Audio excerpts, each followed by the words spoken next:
بسم اللہ الرحمن الرحیم۔ شب برات کو روزہ رکھنے والوں، پہلے نبی کریم صلی اللہ علیہ وسلم کا یہ فرمان ضرور سن لو۔ ویڈیو کو آخر تک ضرور دیکھیے گا۔ شب برات میں عبادت۔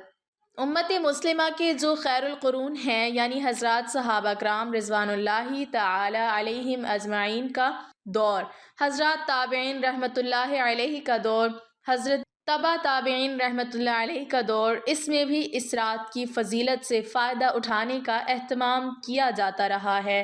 لوگ اس رات میں عبادت کا خصوصی اہتمام کرتے رہے ہیں، لہٰذا اس کو بدعت کہنا یا بے بنیاد اور بے اصل کہنا درست نہیں۔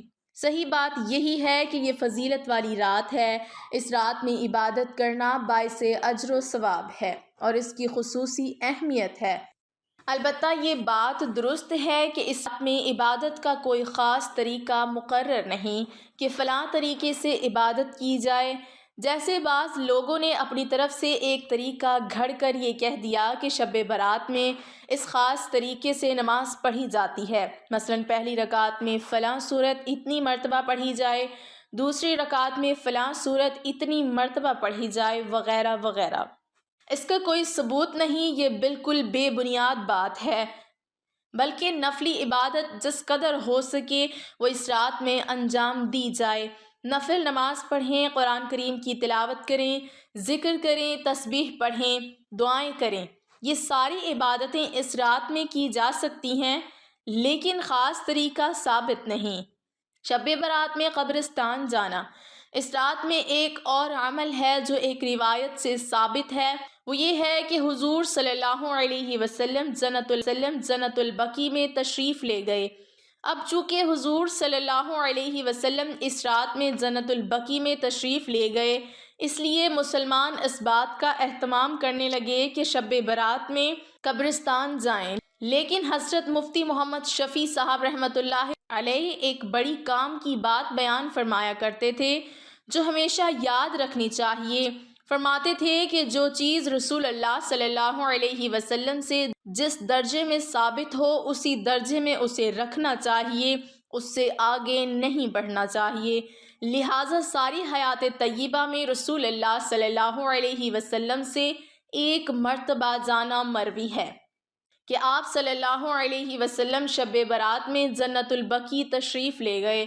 چونکہ ایک مرتبہ جانا مروی ہے، اس لیے تم بھی اگر زندگی میں ایک مرتبہ چلے جاؤ تو ٹھیک ہے، لیکن ہر شب برات میں جانے کا اہتمام کرنا، التزام کرنا اور اس کو ضروری سمجھنا اور اس کو شب برات کے ارکان میں داخل کرنا اور اس کو شب برات کا لازمی حصہ سمجھنا اور اس کے بغیر یہ سمجھنا کہ شب برات نہیں ہوئی، یہ اس کو اس کے درجے سے آگے بڑھانے والی بات ہے۔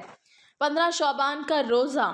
ایک مسئلہ شب برات کے بعد والے دن یعنی 15 شعبان کے روزے کا ہے، اس کو بھی سمجھ لینا چاہیے۔ وہ یہ کہ سارے ذخیرہ حدیث میں اس روزے کے بارے میں صرف ایک روایت میں ہے کہ شب برات کے بعد والے دن روزہ رکھو، لیکن یہ روایت ضعیف ہے، لہٰذا اس روایت کی وجہ سے خاص 15 شعبان کے روزے کو سنت یا مستحب قرار دینا بعض حضرات علماء کرام کے نزدیک درست نہیں۔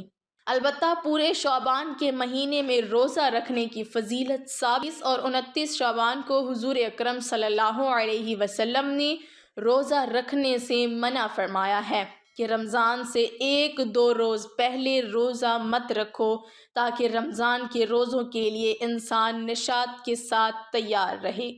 ام المومنین حضرت سیدنا عائشہ صدیقہ رضی اللہ تعالی عنہا فرماتی ہیں، میں نے حضور اقدس صلی اللہ علیہ وآلہ وسلم کو شعبان المعظم سے زیادہ کسی مہینے میں روزہ رکھتے نہ دیکھا۔ اس رات میں نوافل پڑھنا، تلاوت کرنا، اپنے لیے اور دوسرے مسلمان بھائیوں کے لیے دعا کرنا بہت ہے، اور اگلے دن یعنی 15ویں شعبان میں روزہ رکھنا بہتر ہے۔ حدیث شریف میں آیا ہے، قوموا لیلہا وصوموا نہارہا، 15 کی شب میں شب بیداری کرو اور 15ویں کے دن میں روزہ رکھو۔ یہ روزہ رکھنا یا عبادت کرنا فرض و واجب یا سنت موقدہ نہیں ہے بلکہ مستحب ہے، یعنی جو کوئی کرے گا اجر و ثواب پائے گا اور جو نہیں کرے گا اس پر کوئی گناہ نہیں۔ حضرت معاذ بن جبل رضی اللہ تعالی عنہ سے روایت ہے کہ نبی اکرم صلی اللہ علیہ وسلم نے ارشاد فرمایا، اللہ تعالیٰ نصف شعبان کی رات میں اپنی تمام مخلوق کی طرف ایک خاص توجہ فرماتے ہیں اور مشرک اور کینہ پرور آدمی کے سوا سب کی مغفرت فرماتے ہیں۔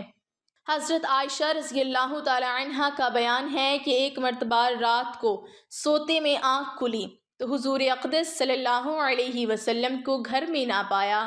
آپ کو تلاش کرنے کے لیے نکلی تو آپ بقی یعنی مدینہ منورہ کے قبرستان میں ملے۔ آپ صلی اللہ علیہ وسلم نے فرمایا، اے عائشہ، کیا تجھے اس بات کا خطرہ گزرا کہ اللہ اور اس کا رسول صلی اللہ علیہ وسلم تجھ پر ظلم کریں گے؟ یعنی رسول اللہ صلی اللہ علیہ وسلم تیری باری کی رات ہوتے ہوئے کسی دوسری بیوی کے پاس تشریف لے گئے ہوں گے۔ میں نے عرض کیا کہ ہاں، مجھے تو یہی خیال گزرا کہ آپ صلی اللہ علیہ وسلم اپنی کسی اہلیہ کے پاس تشریف لے گئے۔ آپ صلی اللہ علیہ وسلم نے فرمایا، میں کسی کے پاس نہیں گیا، یہاں بقی آیا ہوں، یہ دعا کرنے کی رات ہے۔ یقیناً اللہ جل شانہ ماہ شعبان کی 15ویں تاریخ کی رات کو قریب والے آسمان کی طرف خصوصی توجہ فرماتے ہیں اور قبیلہ بنی کلب کی بکریوں کے بالوں سے زیادہ تعداد میں لوگوں کی مغفرت فرماتے ہیں۔ ان کا روزہ فرض و واجب نہیں، مستحب ہے، یعنی عام نفل روزوں سے اس کا ثواب کچھ زیادہ ہے۔ صرف ایک دن کا روزہ ہے، 15 شعبان کی رات میں نفل عبادت مثلاً نمازیں، تلاوت قرآن، درود شریف وغیرہ جس قدر ہو سکے پڑھا جائے۔ پوری رات جاگنا ضروری نہیں، نیز اس رات میں پٹاخے بجانا ناجائز ہے۔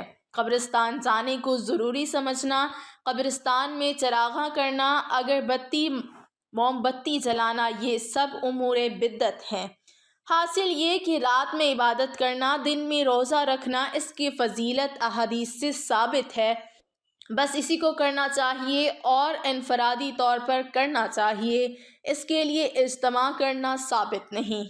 اللہ تعالی ہم سب کو شریعت کے مطابق زندگی گزارنے کی توفیق عطا فرمائے اور ہم سب کو 5 وقت نماز باجماعت ادا کرنے کی توفیق عطا فرمائے اور ہم سب کو دین حق پر چلنے والا بنائے۔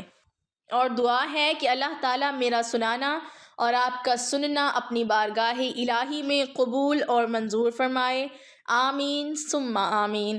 تمام ناظرین کمنٹ باکس میں اللہ تعالیٰ کے 99 ناموں میں سے ایک نام ضرور ٹائپ کریں۔